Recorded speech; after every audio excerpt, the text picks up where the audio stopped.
Hello, everyone, and welcome back to another episode of Manic Energy. Today, I'm excited to be joined by Dick Stoneburner to explore the exploration industry in oil and gas. I'm Ryan Swar, and this is Manic Energy, a podcast that dives into the fast-moving world of energy, business, and the people powering it all. From bold ideas to real-world innovation, we're talking breakthroughs, market moves, and the community shaping what's next. Whether you're building for the future or just here for the fun, welcome to the chaos.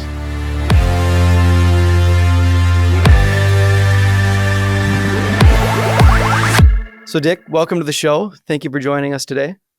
Thank you, Ryan. Pleasure to be here. And I also have to give a shout out to Luke Wilkins, who I work with right now, but I understand you've worked with in the past. And he was kind enough to connect us and couple of brief conversations. I'm really looking forward to digging into some of your history and perspective. No, I'm glad Luke introduced us, and it sounds like you've been doing a good job for you guys, and glad to be here. Yeah, it's been a lot of fun. He joined us when we were, I would say for us, the concept of business development was somewhat incipient, pretty new. We'd had a couple of people over the years, but didn't always go the way we had envisioned. And I think he's really come in, made it his own, and collaborated with a lot of our engineering talent and individuals to help them find success. So it's been a lot of fun to watch. He is a very unique individual. We'll leave it at that. You got it right. Yep. Maybe just let our viewers and listeners know some of your background, where you come from, sort of how you got to where you are today, and maybe some of what you're focused on right now. Yeah. I grew up in Houston, Texas. My father was a geologist. He didn't encourage me to go into geology, which is a kind of an interesting story in that when I went to University of Texas, 1972, and I decided I was going to major in economics and thought I wanted to be a lawyer. After 2 years of following that path and realizing that wasn't what I wanted to do, I look back on the courses I'd taken over those 2 years, and the most interesting course I took by far was geology.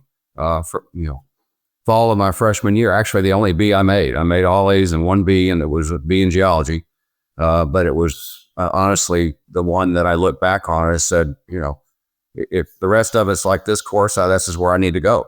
And like I said, my dad was a geologist, and not to mention it was just several months after the Arab oil embargo in 1973.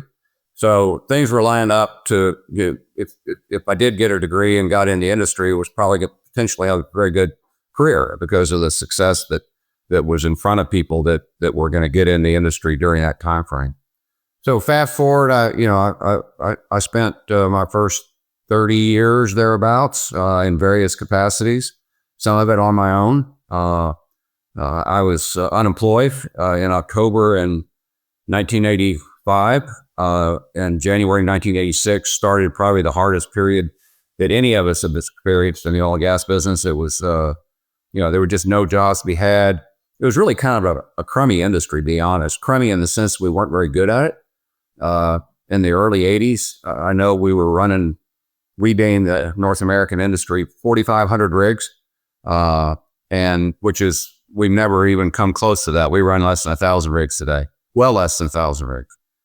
And we couldn't grow production because we didn't have 3D seismic, we didn't have horizontal drilling. We darn sure didn't have shale. And so what we were doing was not very impactful with 4,500 rigs. And so then, kind of fast forward to the 2000s. And that's when George Mitchell, began exploring in the Barnett. And the Barnett, was proven to be commercial in a shale. First time ever. That was vertically, but then began drilling horizontally. The Fayetteville led by Southwestern. About the same time. And then the company I was with at the time called Petrohawk, we kind of got hooked on shale exploration and production. We had acquired an asset that had a modest amount of acreage in the Fayetteville, and we didn't really put any value on it. And then we started drilling it, and we realized it's got a lot of value. You don't drill dry holes. Some wells are better than others, but generally speaking, most or all were commercial. And so we got the habit, and we couldn't kick it. So we virtually sold all of our conventional production in the late 2000s and We put all that money into the Haynesville, into the Eagle Ford, into the Permian. And by 2011, we were made an offer to merge with BHP Billiton, very, very large Australian mining and oil and gas company. And they paid a 65% premium on our share price. And, we were all smiling. It turned out to be a great run for a really good company. Then I'll, spend some time with them, spend some time in private equity. And now I'm getting back into exploration, if you will. I've been on the board of an Australian E&P company that has a shale gas resource in the Northern Territory called Tamboran Resources. And we're at the forefront of proving that basin and that shale reservoir to be comparable to the best shale reservoirs in North America. We're almost there. We think we're there. The market's starting to understand that it's there. And it's a really great time for this little company to get kind of in the forefront of the oil and gas industry, not just over in Australia, not just in the U.S., but internationally. It's really been a lot of fun. So that's kind of my career in a nutshell. So in that time frame, I'm sure you've held various different roles, from boots on the ground, leveraging your education, and probably managing systems, people, processes. Is that accurate to say? Absolutely. I was up until I went independent after I got laid off. I did nothing but draw maps and try and find places to drill wells, which is great. That's what geologists did. But when I became independent, I was forced to do more. I was forced to raise capital. I was forced to engage with other companies to do business development, try and put projects together, get involved in projects. I was exposed to more engineering. I did some well completions. Some of them I shouldn't have done because I learned the hard way. But I need to stop doing that. I don't know what I'm doing. But I did get exposed to so many different elements of the business. Just like your question's a great one. I honestly don't think I would have had the career that I had if I didn't have that 10 years where I was, again, self-employed. I ate what I killed. And I, had some mistakes along the way, but by and large, I developed a pretty diverse, skill set, within the business to be able to handle a lot of different, elements, fairly competently. So you talked about the having some acreage, I believe you said, in Fayetteville with Petrohawk, and then ultimately over the course of time, transacting that business to BHP Billiton. Just for our listeners, for a matter of scale, like what was the initial, I don't know if you can share it, but the initial sort of contribution or investment relative to the transaction? Because I'm trying to get a sense for what that might have been. Well, I don't know if Luke told you to ask that question or not, because it's a very, very interesting answer. And I'll even go to the predecessor company to 3Tech. It was a company called, or to Petrohawk's company called 3Tech. Same group of people, myself, Floyd Wilson, a couple other folks. And we put together, it's hard to believe that this amount of capital can generate a enterprise that it did, but we had $5 million of private equity capital in 2000. And that's it, $5 million. And we turned that $5 million into $350 million in about 3 years. Now, we took a lot of debt. We issued a lot of equity. It was not like we got a 50 to 1 or whatever the math would tell you that multiple of capital is, but it was a very, very successful result. But the point is that I think Floyd Wilson, the guy that I've worked with most of my career, I give him a lot of credit for my success, a lot of credit. He was very good at leveraging assets, and whether you make an acquisition that has significant upside that you didn't have to pay for, or you can again leverage yourself into a deal that you really don't have the capital to acquire, but you use leverage to do it, whether it be private equity or equity capital markets. But that was the predecessor to Petrohawk. $5 million turned into $350. And then we started Petrohawk immediately thereafter. And it was InCap that was our private equity provider on the first. And then InCap primarily, along with another provider called Liberty Energy, which was in the private equity space as well. And that was $60 million. So in 2003, we had a $60 million commitment from those parties, $5 million of our own money, mainly Floyd's, but we all put in some money. And then we same model, and that is taking a struggling public company that was willing to take our equity and see the upside embedded in the management team, embedded in a very substantial capital provider, and that call it struggling public entity, then all of a sudden gets some of our equity and sees something that could turn into be a big deal for those people. The owners that were willing to say, okay, you take over, you turn this into something big. I haven't been able to do it. And we did it on both accounts. Took over those public companies, changed the name, did whatever we needed to do from a legal standpoint, and went about our way of building a business. And it primarily was initially just acquisitions, conventional acquisitions, all in an area we had a lot of experience in. We also did conventional exploration, and we were pretty good at it. I was okay, but we had some really talented explorationists that I managed. And we were very successful at exploration as well. So that was how we really took relatively small commitments of capital, used it wisely, leveraged it, and then that $60 million in Petrohawk ultimately sold for a $15 billion enterprise value. Pretty amazing growth story. Yeah. You mentioned some of the other sort of shale plays. I mean, at least in my research, you were pretty integral in helping develop or even discover some of those. Is that accurate or close to it? Yeah, it is. And when you say you have to speak the company. Yeah, a lot of people give me too much credit. I deserve some, but I don't deserve as much as I get sometimes. But yeah, we were the two main plays that built value for Petrohawk was the Haynesville and the Eagle Ford. We did them simultaneously. Both of those plays, we put our acreage together in the early part of 2008. Both of them, we drove our first well in the summer of 2008, and then completed those wells in late summer to fall of that year. And one of them, the Haynesville, which was the more public at the time, was nothing but a knife fight in putting together acreage. It was declared one of the best shale plays that Aubrey McClendon had ever seen. We had been sitting there waiting on pins and needles to go out and spend a bunch of money in the Haynesville. We wanted more corroboration, and we actually kind of bluffed Aubrey into making that statement. That's a whole story in and of itself, but I think he thought we might be taking credit for his play, so he had to come out and acknowledge that the play was as good as we thought it was, and that just gave us all the confidence that we could then go and spend $1 billion.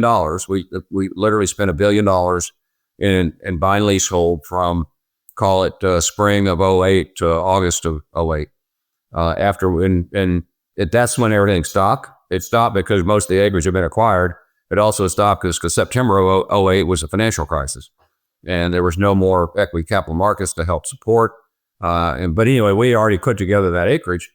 But at the exact same time, we commissioned our geologic team, our exploration team, to go find another play, and they landed on the Eagle Ford in the call it the late winter, early spring of 2008, and we leased 160,000 acres all by ourselves. Nobody else is out there. And we spent, instead of $1 billion, I think we spent, I don't know, 50 million or some ridiculously small number. But we put both those plays together at the exact same time and developed them over the course of the next 3 years to turn that investment in land into proved reserves that somebody was willing to pay $15 billion for. I think the thing that I'm trying to wrap my head around is, even from my seat, I mean, I was in the industry at the time, but midstream oil and gas, and sort of watching this unfold. And really, it seems to me like it's an underpinning or a driver towards American energy independence. I mean, sometimes I think people might not understand what it really took to get that done. Probably quite a bit of risk and a lot of work, I'd imagine. Something to be proud of, I guess, is what I'm getting at. The risk is not like drilling a bunch of, deep water exploration wells in the Gulf of America or internationally or whatever. I mean, a well-researched shale play, particularly in that time, that was early. Not many people had gone out and done the necessary petrophysical work, the necessary seismic work, basin analysis, all the things that de-risk a play pretty significantly, even before you drill your first well. You don't know how good it's going to be, but if you do your geological homework and geophysical homework, you can feel pretty good about this working. I mean, when we drilled our first Haynesville well and my first Eagle Ford well, I didn't really have any questions. Of course, I'm the eternal optimist, but I was confident they were both going to work and work pretty darn well. Probably not as well as they did, but not too far off of it. So, I think that was call it the heyday of shale exploration in North America. And during that period, we've got the Marcellus, we've got the DJ, we've got the Bakken, we've got all the different plays that you're involved in. And maybe you guys are Northeast, I think, is where most of your activity is, but it's not where all of it is. But that play came about at the same time. A funny story is that in late 2007, when we were studying the Haynesville. We hadn't really studied the Eagle Ford yet, but we were studying the Marcellus as well. But we knew we were a little bit late to the party. The Chiefs and the Chesapeakes and the Ranges and the Cabots were all ahead of us. And we had a land team out there in Northeast PA that had said, hey, here's some open acreage. It wasn't that much, it was kind of scattered. And I said, no, I don't think we need to commit a bunch of resources up here for what might be a non-op play. I think we should go to New York. Genius me, right? Yeah. Fortunately, nobody supported that idea, and I had said it somewhat in jest, but I said, if we're going to go there, we're going to go to New York. I don't want to just get a bunch of straggling acreage, and we decided going to New York wasn't a very good idea either. But as we all know, there's probably a couple 100,000 acres of prime Marcellus real estate that's right across the border. That's, I don't know when it'll ever get developed. It probably never will, which is unfortunate for those landowners that have that asset sitting right beneath their feet. But anyway, that's kind of a funny story. But yeah, I mean, all of these plays got developed virtually at the same time, late 2000s, early, 2010s. Actually, the Permian was really late. People don't realize that the Permian was a vertical play. It was, they knew, all the Permian players knew the reservoirs were there, and they were doing multi-stage vertical completions.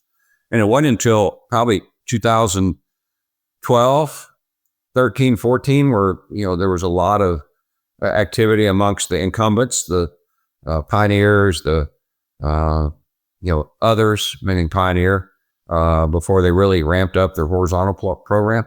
But again, that's still, you got 5-6 year window between, Barnett, Fayetteville, Haynesville, Eagle Ford, Permian, then all of this, and Bakken, and you name it.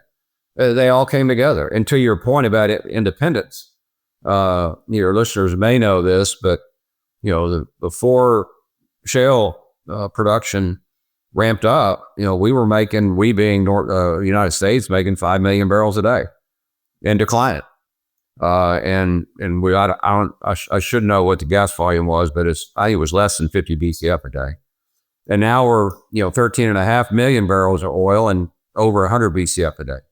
And that 100 BCF a day, I think oil will fall up before that gas does, because we've got gas coming out our ears. And that's all because of shale. I mean, there's no other explanation. And all because people like Petrohawk and Chesapeake and Pioneer and others, took that risk, did that homework, did the right homework to build a confidence that we could invest significant of our shareholders' dollars, equity dollars, into developing these plays. And it worked. So I'm very proud of the industry, the people in it, the people like yourselves that support it, within the midstream and downstream world. It all came together. I mean, before Scott Sheffield was, vilified by the FTC about, colluding with the Saudis and all these other silly things. But, he alone, I don't want to say he alone, but he was a leader in getting oil exports started again in the United States. Because it was critical. We had a very high quality crude that in our refineries, they run on lousy crude that comes from the Middle East. And so the whole export idea wasn't just to be able to export our barrels and get somebody else to pay for it. It was to trade our barrels, because all the barrels that we made in the Eagle Ford and the Permian, they're too good. They don't fit our refining system very well. So, things like, allowing us to export crude again, which we hadn't been able to do for, I think it was after the embargo, shortly thereafter, that we couldn't export crude. And now we export, gosh, I don't know what it is, 5 million barrels a day, something like that. So it's again, I'm rambling on about the ingenuity and the effort that our American energy industry has put forth over the last 20 years to make this reality. And there's a lot of people that deserve a lot of credit. I didn't have a ton of exposure to it, but I think it was 2009. I was in Northeast PA with a customer. Somebody we had worked with on some construction projects brought us in. We had some exposure helping them with managing integrity through construction and following commissioning.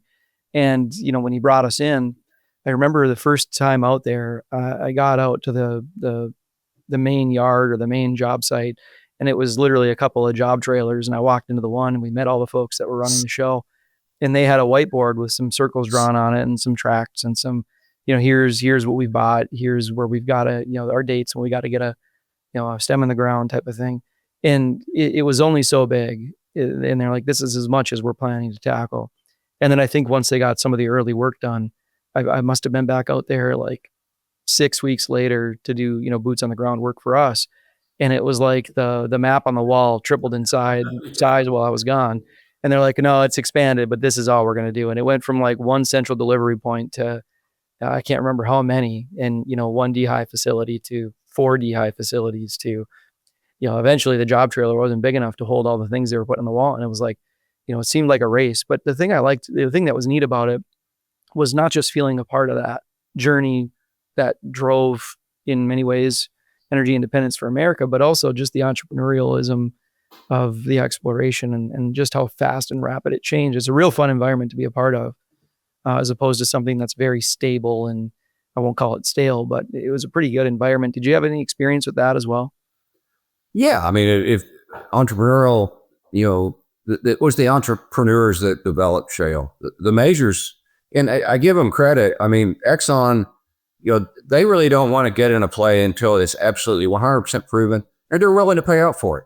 They were willing to pay up for Diamond or for Pioneer. They've been willing to pay up for one of the other. I think Bass is another big asset they bought. But most of those companies were not out there at the forefront. Virtually none of them were, and that's a testimony to that entrepreneurial spirit, like you say.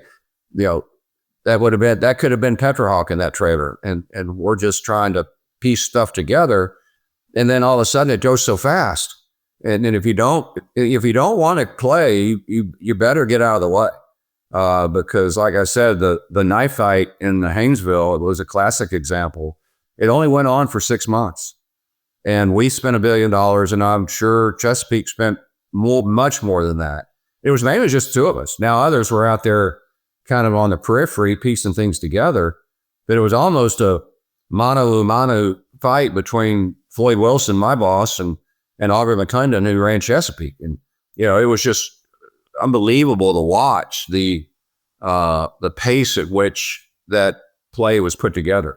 It would have never happened if it was 3 or 4 majors that were out there, with legacy positions. It's kind of like what's happening in Australia, right?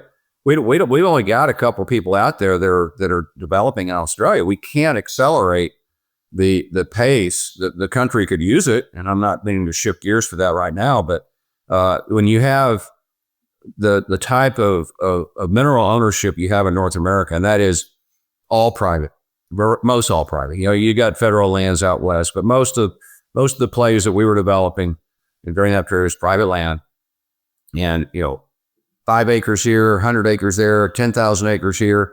You got all of the above, but the ability to put it together in such a short order and then grow production in such a short order is all the capitalism at its best. Without the capital markets, it never would have happened. Without the entrepreneurial spirit of our oil and gas industry, it never would have happened. And thankfully for the world, honestly, to be able to supplement insecure and quite often very expensive and non-sustainable sources of hydrocarbon, we've been able to stabilize that whole playing field, and that's why we've got $60 oil and we've got $3 gas or $4 gas, whatever it is. Nothing wrong with $4 gas. We can make money. I'd rather nobody wants 60, but we can make money at 60. And so it's really turning out right now as kind of a Goldilocks. It's not good for the producers, but it's not terrible. I think our president's actually done a pretty good job of helping maintain the price of energy through various moves that you made, and I won't go into those. But I'm not trying to make a political statement. I'm just it's observational that I think there's a reason we have $60 oil, and it's not terrible. One thing that's really intriguing to me, you mentioned getting excited about geology. That was me in college at a class called entrepreneurship. And, I remember just being really excited about it. And then, my predecessor, the founder of the organization that I lead today, offered me a job. And the way he described it, I'm like, I have no clue what I'm going to be doing. But, he said, I'm looking for somebody to take a piece of my business and run it like it's their own. And I just love the idea of that. And really what I was scared by, I think I've shared this in a prior episode, was this idea that, at least at my college, they pound in your head that you're going to fail. You try building a business, you'll fail.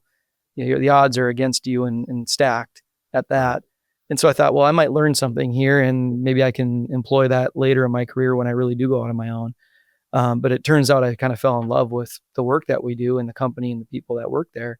But I love the idea of entrepreneurship. But I'd say everything I've done to date has been, at least as a part of this, is mostly, not all, because we have taken on partners in the past and are back to private right now, but has been sort of what we can fund and what we can do ourselves.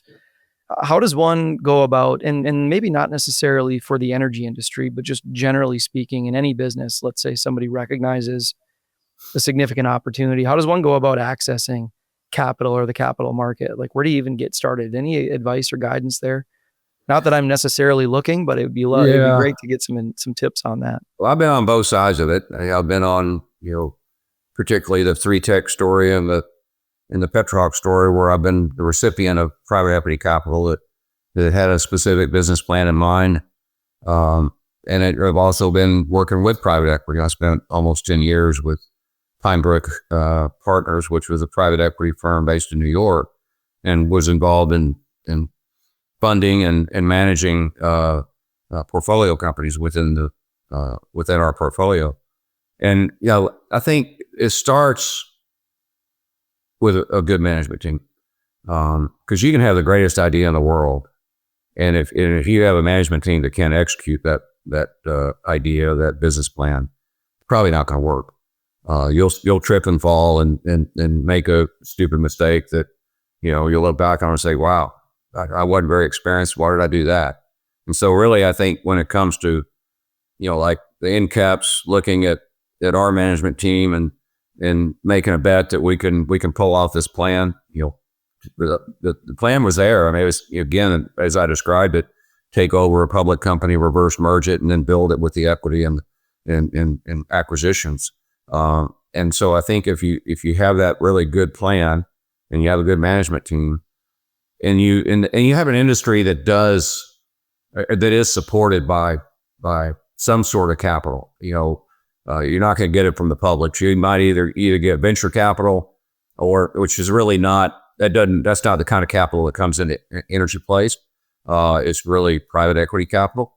It's obviously gone through its ups and downs. When I, was getting capital, and it was just getting popular, if you will, building companies with energy focused private equity, which is how NCAP became NCAP. When they made that investment in 3Tech, that was the first public investment they made with the business plan to take a company public. And in a $5 million investment, they don't even waste time to even think about a $50 million investment these days. Mm-hmm. So in those days, it was a different world. It was just getting popular, and opportunities were there for people like us.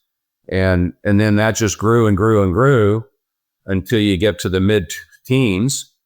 And all of a sudden it starts falling because of the ESG movement and the LPs not wanting to invest in oil and gas, and therefore the private equity firms, almost, most of them incapable of raising capital. Or the company I was with, we had 2 funds, both of them decently successful, not wildly, but we couldn't raise any more money, when we got through with our second fund, and call it 2017, 18.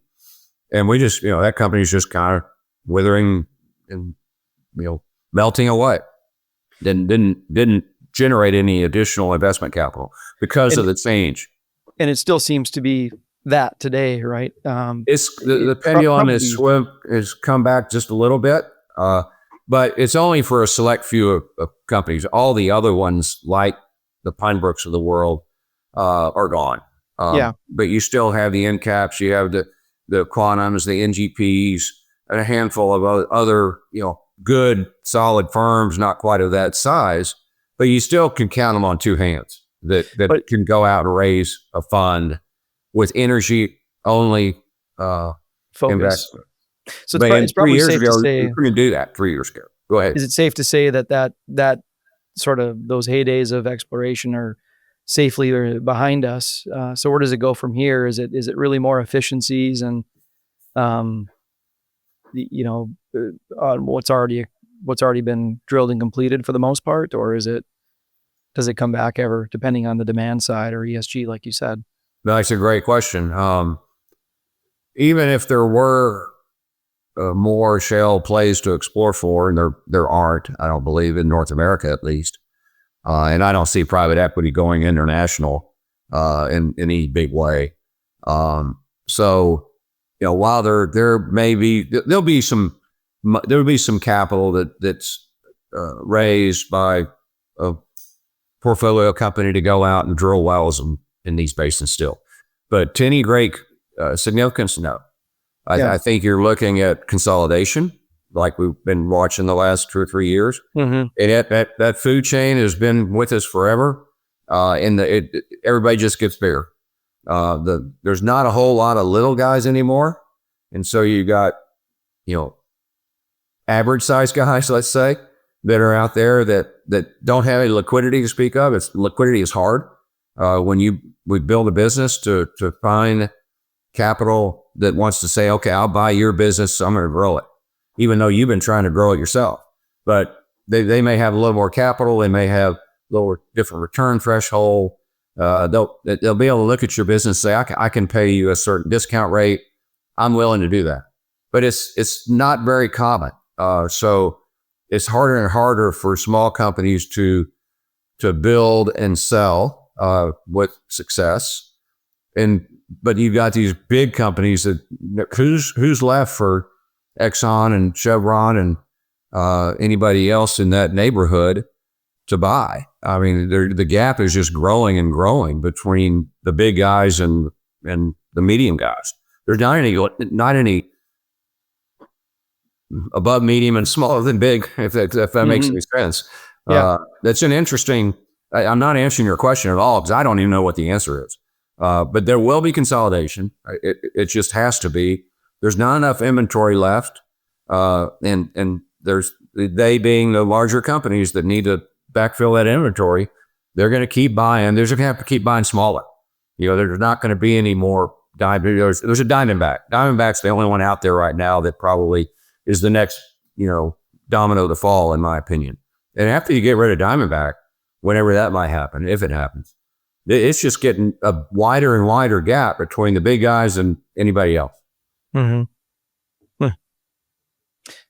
So where do you see it going with respect to other forms of energy, to the extent you're comfortable talking about, whether that be solar, wind, hydroelectric, nuclear, other renewable sources like renewable natural gas? Any experience with that, or see that transition being invested in? And I guess I would say independent of even any kind of political landscape. Yeah, I'll try and stay away from the politics of it because it's no good to talk about. But no, I'm pretty well versed in the various forms of energy and their pros and cons. I've had the luxury benefit of sitting on a not-for-profit board called Switch Energy Alliance. It's run by Dr. Scott Tinker.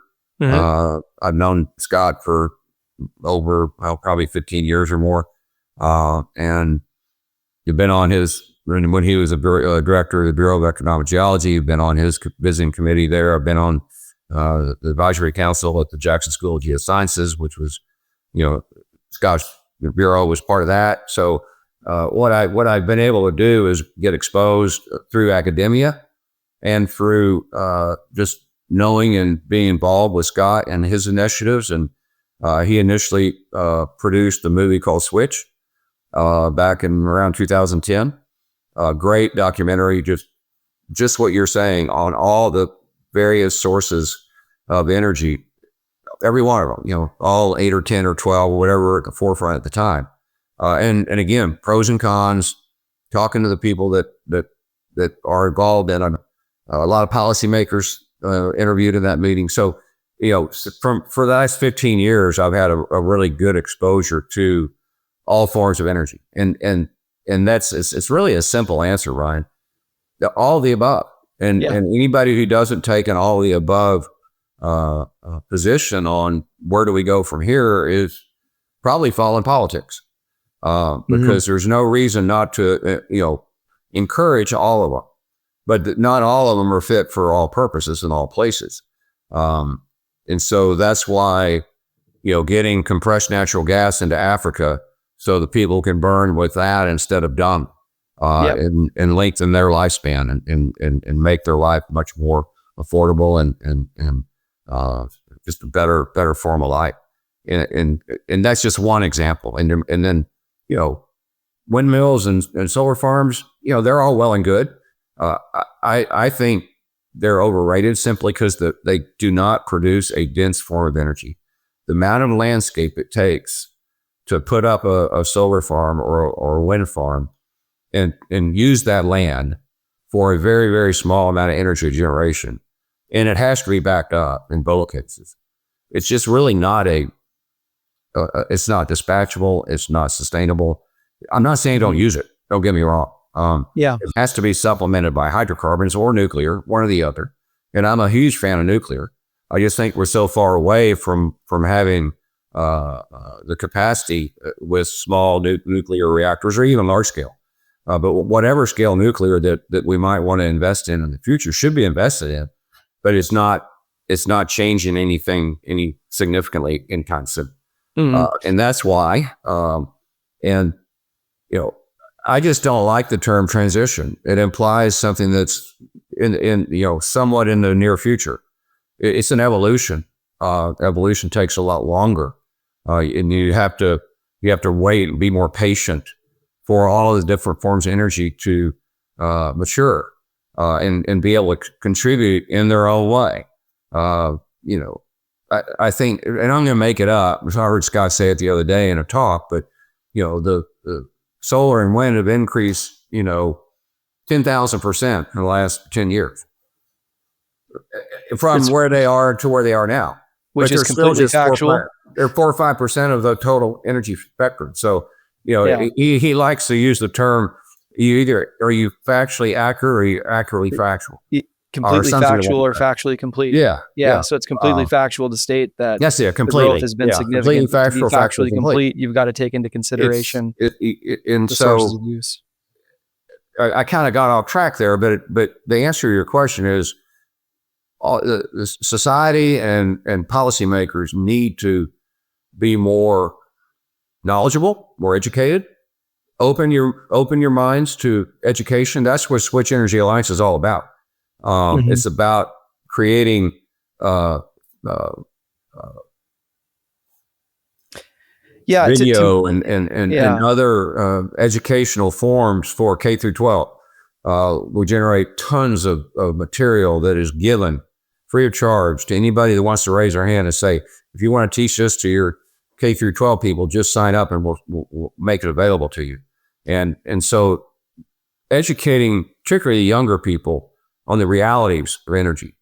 And I won't even get into climate change. I'm a geologist. I know climate change, but I'm not get into why or who or what. It's, we just need to address our immediate needs and not sacrifice the well-being of 7 billion people on the planet that don't have sustainable energy for the sake of, policy. And I'll leave it at that. Yeah, no, I think you hit on a lot of really key points there. And a couple other things from my perspective is just that battery storage. I mean, we're talking about how much realistically most maximum capacity is 4 hours of use. So there just really isn't the storage capacity. And so when you start talking about things like the viability and the reliability of solar, wind, and other forms of energy and hydro, I think the other issue is I'd love to see more consideration for the significance of the materials that it requires. So even in things like electric vehicles or EVs, the amount of batteries, the type of technology, the different elements that go into them, and where those are actually produced in mind, and the practices that go along with them. There's a cost to anything and everything we do. I don't know Scott, but I saw a TED Talk of his once. I believe it was called the Dual Energy Challenge or the Dual Challenge, like an 18-minute TED Talk that I thought was fantastic. Because it felt like by part, it was not about political or affiliation. It wasn't about what's better or worse, but I thought he did a great job to say that there are problems, and there are individuals and in humanity, people are demanding solutions, and I think we can all get on board with better is better. How do we make that economically viable? And I think it stands to reason to also say that hey, listen, those who have access to reliable, affordable, secure access to energy have different opportunities in life and different comforts. And when he kind of gave that talk and showed where things are produced versus where they're consumed, and overlaid that with things like education, healthcare, access to those things, I'll say, and pollution levels, it became pretty evident that, hey, listen, the world's problem is our problem, and you need to look at it that way. That's certainly how I want to be, and really part of the reason for starting a podcast. So I appreciate you going into it. To me, I agree with you entirely. All of the above seems like the only approach. And the other interesting thing is if it's going to take investments in technology and solutions, evolution, that's going to come from industry, right? That won't come likely from outside industry unless you're talking about universities that are, that are funding research or having research funded. But I mean, it's people like you and I think, individuals I work with that are going to get serious about it. But I think in the meantime, you're right. All of the above seems like the best answer. Yeah. And just look at the way the industry has reacted to methane emissions and CO2 emissions. I mean, we're taking it seriously.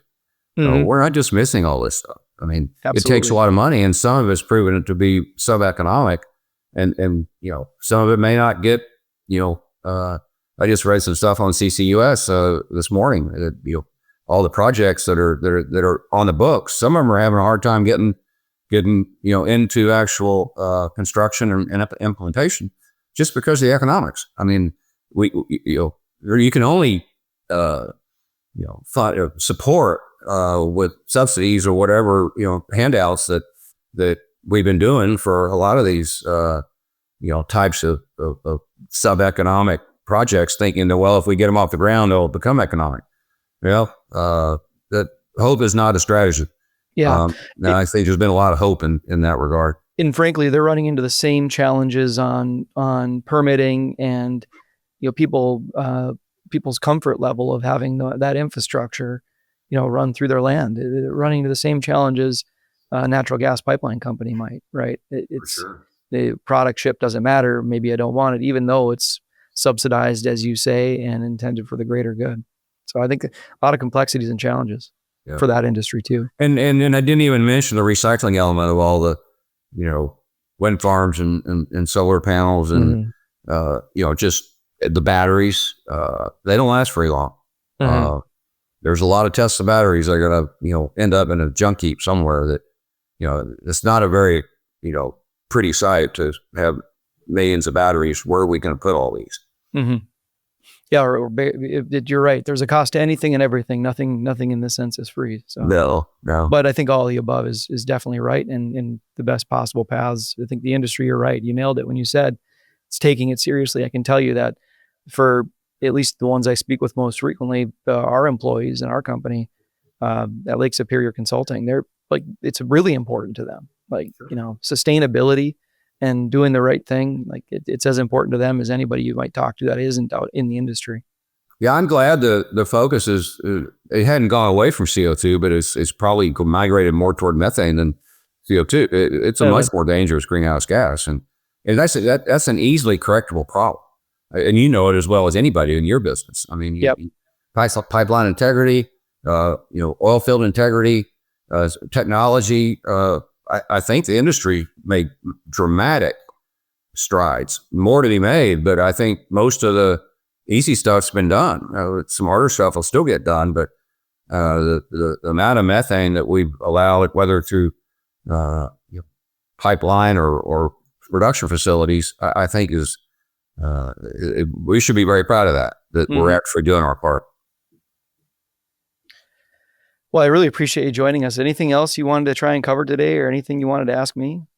How are you guys? I know you're contracting, so you aren't in the front lines of regulation. I don't think. I think the people you're working for are probably the ones that are out there fighting the battle and get the regulatory environment a little bit more receptive. But you do see it because you are right behind that operator or pipeline company, the midstream company. How are you seeing the regulatory environment? Is it becoming a little less challenging, or is it still kind of business as usual? Yeah, I guess it depends on if you're talking about permitting, yes, or if you're talking about back end compliance. I'm about permitting, getting pipe in the ground and getting it moving gas. I think still very challenging. Yeah. I think it's, as far as I can tell, we're certainly involved to some degree supporting our clients. Might be providing information, and there's a lot of different ways we support them. But you're right, not on the front line per se, but I'd say right behind it. And I think they're still running into significant challenges, and that's probably evidenced by, the amount of projects you see active and upcoming, and the investment that's really being made.